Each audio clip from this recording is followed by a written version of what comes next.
As I sat alone in the dimly lit cafe, sipping my coffee, my mind was consumed by the shadows of betrayal.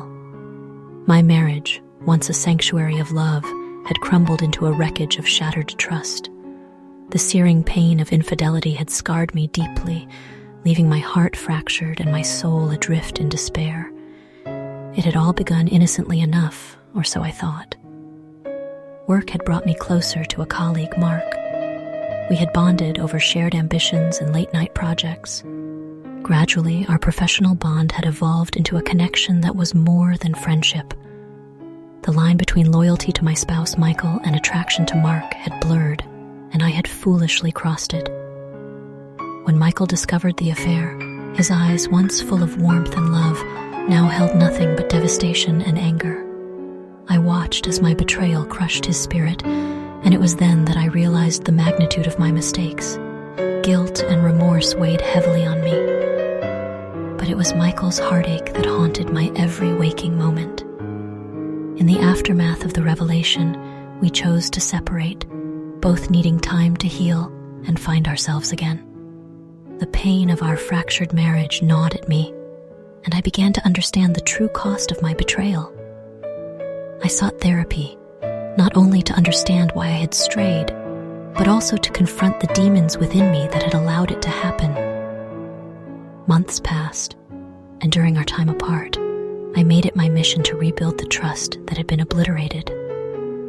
I showed Michael, through actions rather than words, that I was committed to changing and making amends. I understood that redemption was not an easy path, but it was one I was determined to follow. Slowly but cautiously, Michael and I started to rebuild our lives separately. Mark, the man who had come between us, had long since moved on, realizing the gravity of his actions as well. But Michael had made it clear that he never wanted me to see him again, and I respected his wishes.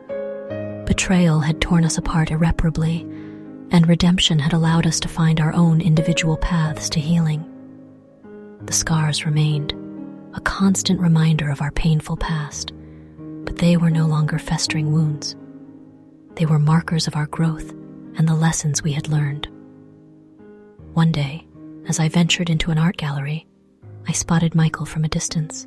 He was engrossed in conversation with a striking woman, his laughter and animated gestures painting a picture of happiness I had longed to see. My heart sank, and sadness swept over me as I watched them together. It was a vivid reminder that life had moved on for both of us, and that the scars of our past were now being replaced by the joys of new beginnings.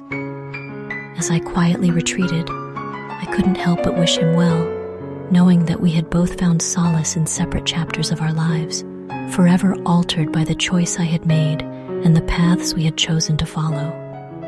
Today, as I sit in that same cafe, I reflect on the journey that has brought me to a place of personal growth.